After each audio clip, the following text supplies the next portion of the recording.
গুয়াহাটির জু রোডে আধার কার্ড জালিয়াত চক্র। জু রোড এলাকার অম্বিকাগিরিনগরের প্রগতি এডুকেটে আধার কার্ড জালিয়াতের অভিযোগ উঠছে এবং ঘটনা সম্পর্কে ইতিমধ্যেই গীতানগর পুলিশ তদন্ত শুরু করেছে। প্রগতি এডুকেটের ডিরেক্টর সুজল বড়ুয়া, আইটি বিভাগের চিন্ময় শর্মা এবং সঞ্জীব রাজ চৌধুরীকে আটক করেছে পুলিশ। এক্সক্লুসিভ ছবি নিউজ লাইভ বাংলা এই মুহূর্তে আপনাদের সামনে দেখাচ্ছি।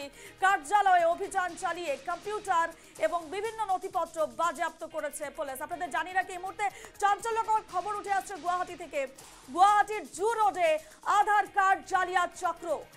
প্রগতি এডুকেটে আধার কার্ড জালিয়াতের অভিযোগ উঠছে এবং আটক করা হয়েছে প্রগতি এডুকেটের ডিরেক্টর সুজল বড়ুয়া এবং আটক আইটি বিভাগের চিন্ময় শর্মা এবং সঞ্জীব রাজ চৌধুরী। এ নিয়ে বিস্তারিত জানবো। নিউজরুম থেকে রয়েছেন আমাদের প্রতিনিধি তন্ময়। তন্ময়, যে খবর উঠে আসে, চাঞ্চল্যকর খবর, একেবারে জু রোডে আধার কার্ড জালিয়াত চক্র, কতদিন ধরে চলছিল এই জালিয়াত চক্র এবং তাদের সম্পর্কে কি জানা যাচ্ছে, যাদের ইতিমধ্যে গীতানগর পুলিশ তদন্ত করে ইতিমধ্যেই আটক করেছে, কি জানা যাচ্ছে তাদের সম্পর্কে? দেখো, দীর্ঘদিন ধরে চলতেছিল গুয়াহাটি, অসমের যে গুয়াহাটি শহরের যে জু রোড এলাকা, সেখানে কিন্তু একটা সেন্টারে দীর্ঘদিন ধরে চলতেছিল। আর এই কথাটা কিন্তু কেউ জানতো না, কিন্তু কাল রাতে যখন পুলিশ অভিযান চালায়, গীতানগর পুলিশ যখন অভিযান চালায়, আর অভিযানের পরেই কিন্তু এই কথা জানা যায় যে দীর্ঘদিন ধরে যে প্রগতি এডুকেট নামের যে সেন্টার, সেই সেন্টারে কিন্তু আধার কার্ড জালিয়াতি করা হচ্ছিল। আর এই যে আধার কার্ড জালিয়াতি চক্র একটা সক্রিয় হয়েছিল সেই প্রগতি এডুকেটে। আর তারপরে পুলিশ যখন অভিযান চালায়, পুলিশের অভিযানে কিছু তথ্য সামনে আসে। পুলিশ ইতিমধ্যেই, তুমি বললে যে সেই প্রগতি এডুকেট যে সেন্টার, সেই সেন্টার দিকে কিন্তু কম্পিউটার দিকে শুরু করে কিন্তু সেখান থেকে অনেক নথিপত্র জব্দ করে, বাজেয়াপ্ত করে পুলিশ। আর সেগুলো এখন তন্ন করে দেখছে পুলিশ, আরও তার তল্লাশি চালাচ্ছে। আর এই অভিযান পুলিশের চলতে থাকবে বলে আমরা ইতিমধ্যে জানতে পেরেছি। আর সবচেয়ে বড় কথা যে সেই প্রগতি এডুকেটের যে সঞ্চালক ডাইরেক্টর, সেই ডাইরেক্টর যে সুজল বড়ুয়াকে ইতিমধ্যে কিন্তু আটক করা হয়েছে।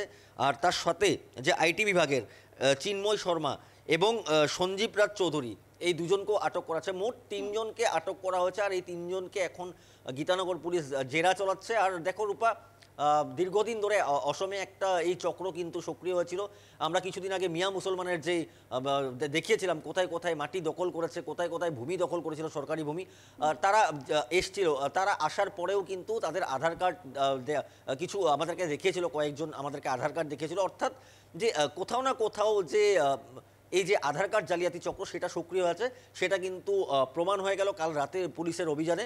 আর এই চক্র শুধু এই প্রগতি এডুকেটেই না, একাংশের অভিযোগ যে অসমের বিভিন্ন প্রান্তে এখন এই আধার কার্ড জালিয়াতি চক্ররা সক্রিয় হয়েছে। অর্থাৎ যে গীতানগর পুলিশের সাফল্য, গীতানগর পুলিশ এক গোপন যে তাদের সূত্রের খবর লাভ করেছিল, তারপরে সেখানে এক অভিযান চালায়। আর তারপরে বাজেয়াপ্ত করে কম্পিউটার দিকে শুরু করে নথিপত্র 3 জনকে আটক করা। আর এই ধরনের অভিযান কিন্তু অসমের বিভিন্ন প্রান্তে চলাটা দরকার। কারণ আমি ইতিমধ্যে বললাম যে রূপা, আমরা কিছুদিন আগে মিয়া মুসলমানের যে প্রসঙ্গ নিয়ে আমরা দেখিয়েছিলাম, আর তারপরে কাল গীতানগর পুলিশ তাদেরকে আটক করলো।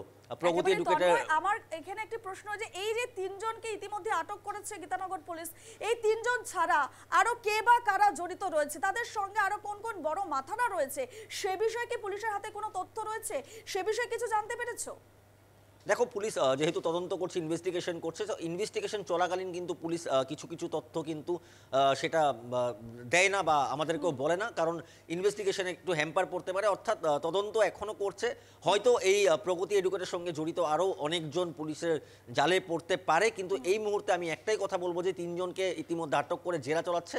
পরবর্তী সময় রূপে আমরা দর্শকদেরকে বিস্তারিতভাবে জানাতে পারবো যে কোথা কীভাবে করছিল বা কতদিন ধরে করছিল বা তাদের সাথে আর কে আছে। আমরা পুলিশ দিকে আমরা যখন আমাদের সোর্স, আমাদের সূত্রের দিকে আমরা জানতে পারবো, আমরা দর্শকদেরকে আমরা পরবর্তী সময় আমরা জানাতে পারবো। একেবারে তন্ময়, যে এই খবর উঠে আসে, একেবারে চাঞ্চল্যকর খবর, গুয়াহাটির বুকে আধার কার্ডের জালিয়াতি চক্র, এবং সে জায়গায় দাঁড়িয়ে 3 জনকে ইতিমধ্যেই পুলিশ আটক করেছে এবং সে জায়গায় দাঁড়িয়ে একটা ভয়ঙ্কর তথ্য এসছে। এবং যেমনটাই তুমি বললে যে গুয়াহাটিতে যেভাবে অনুপ্রবেশকারীরা রয়েছে বা বাংলাদেশিরা রয়েছে, তাদের কেউ কোথাও না কোথাও এই যে তিনজন রয়েছে বা তাদের সঙ্গে আরো কেউ জড়িতও থাকতে পারে, তাদেরকে কিন্তু হেল্প করছে ভুয়ো আধার কার্ড বানাতে।